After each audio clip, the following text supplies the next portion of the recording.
If you have been playing Road to Vostok for a while, you know that choosing the wrong weapon can end your run in seconds. There are no second chances here, no respawn. If you make a mistake, it is over. So today I have separated the top 10 best weapons in the game currently, those that truly make a difference when things get tough. Some are obvious, others might surprise you, but they all have one thing in common. They work. I am Matthew, and the video is about to start. The Glock 17 is one of the most elegant pistols to use as a backup in Road to Vostok. And for me, it fits well into the BTA precisely because it acts more as a life insurance policy than a primary weapon. It is not a game changer, but when you are carrying a heavy rifle, the magazine is empty, and you still need quick breathing room, it saves you without weighing down your inventory too much. Its major advantage is that it uses 9x1 9-minute ammunition, which is one of the easiest calibers to find on the map, so you do not penalize yourself for carrying a secondary weapon. Furthermore, the magazine has a comfortable capacity, well above the Makarov and other starting pistols, allowing you to fire more shots without needing to reload in the middle of a night firefight. In terms of reliability, it is the type of weapon that rarely lets you down. Stable aiming, fast firing, and without that feeling of losing your aim after 2 shots. In emergency situations, when you are pressed against a wall, low on stamina, or with a wolf brushing past your feet, it responds much faster than a long rifle, making it essential on many combat routes. In my ranking, I place it as one of the best secondaries, precisely because it is a mix of practicality and simplicity. It is not the most lethal, but it is one of the safest to use. If your primary weapon jams, if your ammunition runs out, or if you need to take down a wolf at point-blank range, this is the pistol that provides the peace of mind of knowing you are not defenseless in the middle of nowhere. The MP5, MP5, SD, and MP5K make this list because, honestly, they provide a sense of control that feels almost unfair when a fight tightens up. They shine significantly in close quarters, where you need to react quickly and cannot afford to waste a shot. In Road to Vostok, this type of consistency is worth gold, especially when you are advancing through enclosed areas and do not want to rely on a rifle for every single confrontation. In my view, this is one of the best options to keep in the second slot because it resolves several small problems that ultimately decide a run. If a landmine appears, if an enemy emerges running down a narrow corridor, or if you just need a lightweight weapon to clear a chaotic situation, the MP5 delivers exactly that without requiring much preparation. It is a very comfortable choice because it allows you to spend cheaper ammunition while maintaining efficiency in close combat. What catches my attention most is that the MP5 family does not try to be something it is not. It does not aim to dominate medium range. It does not want to compete with heavy rifles. And precisely because of that, it works exceptionally well at what it proposes. The MP5 SD also gains that extra charm from the integrated suppressor, while the MP5K bets more on extreme compactness. But all three share this feeling of a fast, practical, and highly reliable weapon for tight situations. I place the MP5 in this position of the ranking as a weapon for safety and rapid response, not as the most destructive in the game, but as one of the smartest for survival. In a game where errors are costly, having a submachine gun that clears space, saves rifle ammunition, and rescues you in close quarters combat is something that increases greatly in value. In the end, it is one of those weapons that might not attract much attention on paper, but under pressure becomes an indispensable companion. The SVD enters here as a weapon that I respect highly, but it is not always the first one I grab when assembling a safer route. In Road to Vostok, it carries weight because it is not cheap and requires an investment you feel in your wallet. So it is not exactly a beginning of the journey weapon. What makes the SVD so interesting is that it takes the concept of the Mosin, high damage and range, and swaps the slowness of the bolt action for semi-automatic firing. This changes the rhythm of combat significantly because you do not depend on a single perfect shot. You can correct errors faster and maintain pressure on distant targets, especially in engagements beyond 200 meters. In practice, I see the SVD as a weapon for those who already want to play with more confidence and less patience. It is not just a precision rifle, it is almost a squad breaker because it fits perfectly when you need to eliminate multiple enemies before they close the distance. That is why it sits at 8th in the ranking.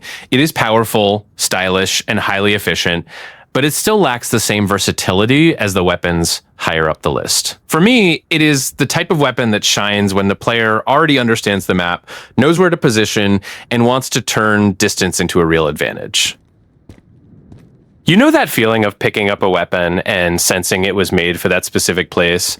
That is exactly what happens when you equip the RK95 or the RK62 in Road to Vostok. The game is set in Finland, and these Finnish rifles breathe the same cold, heavy air as the map. It is not just lore, it is identity, and that matters more than it seems when you are surviving zone by zone.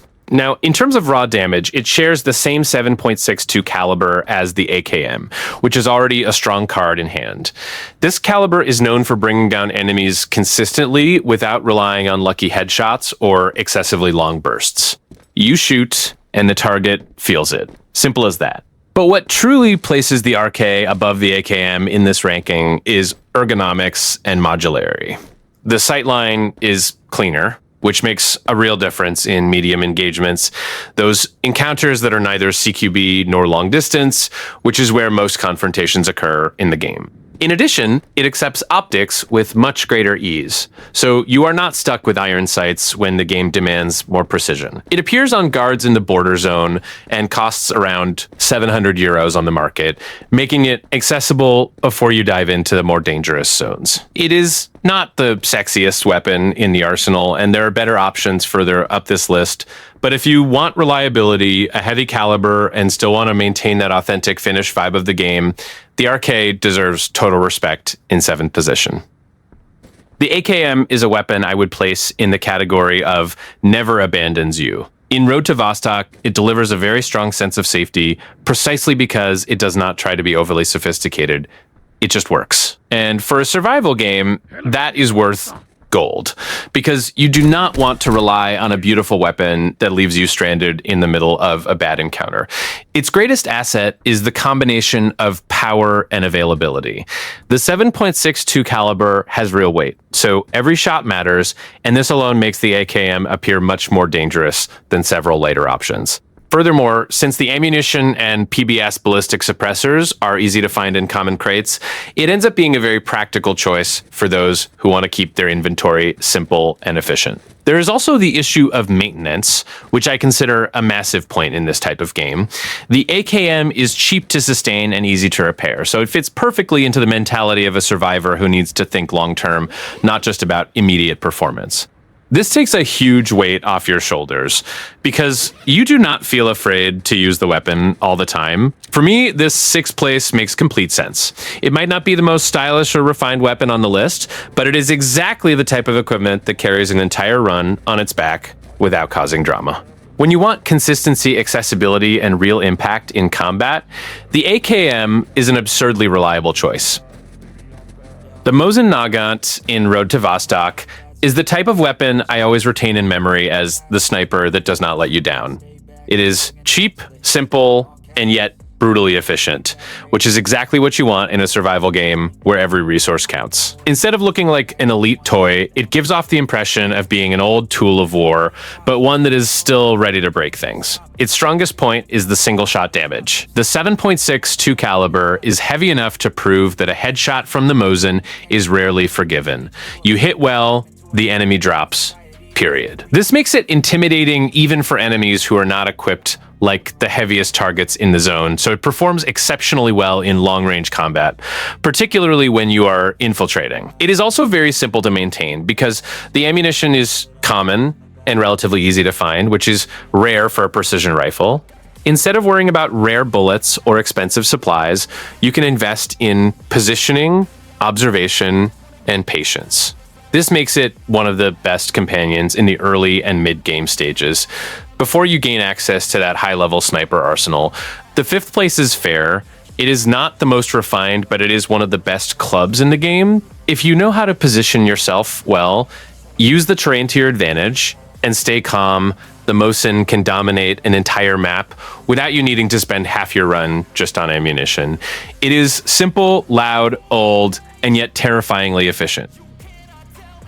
The KAR-21 is the type of weapon you only start using when you realize the game has become too serious for games. When you enter the late game and the map begins to get crowded with well-equipped enemies, this battle rifle becomes less of a luxury and more of a necessity.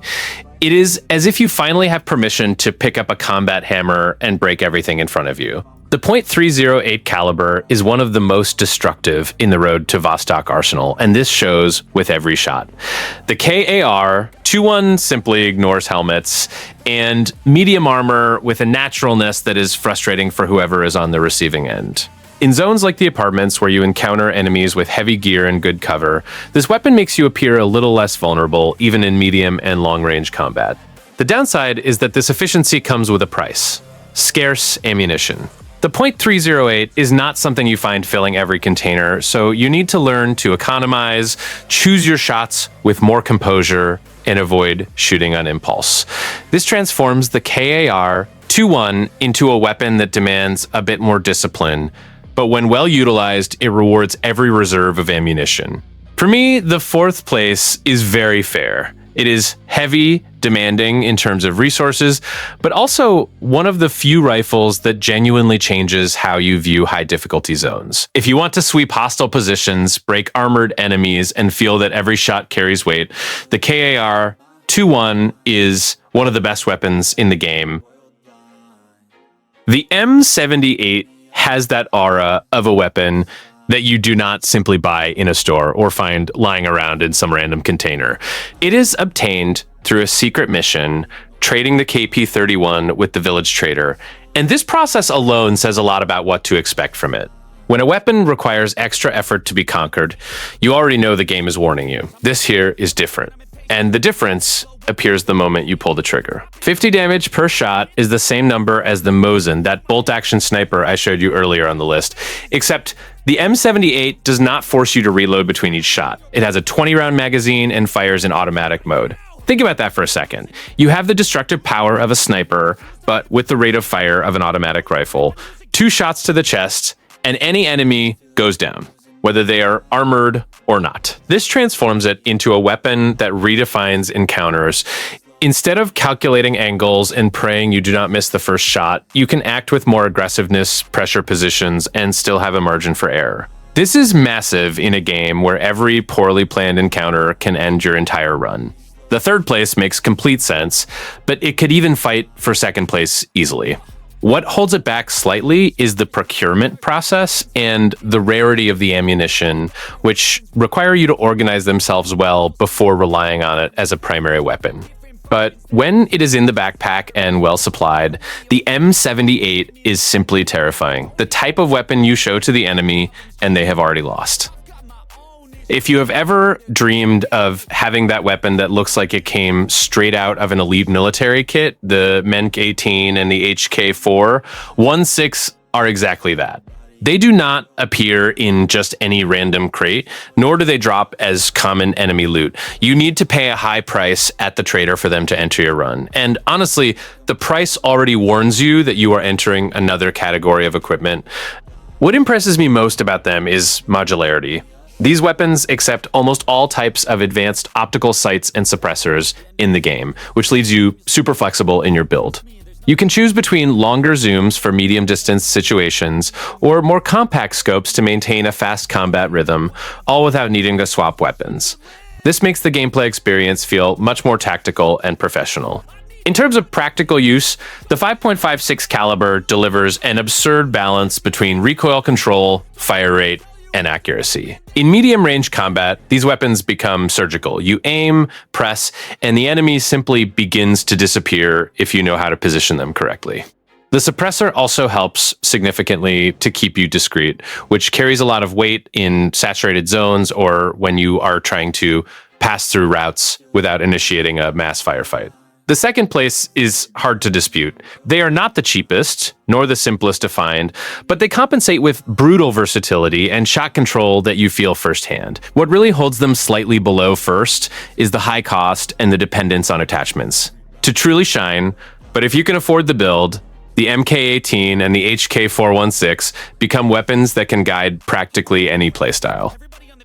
Reaching the top position with the M4A1 makes so much sense that after you use it a little, any other weapon feels almost like a plan B.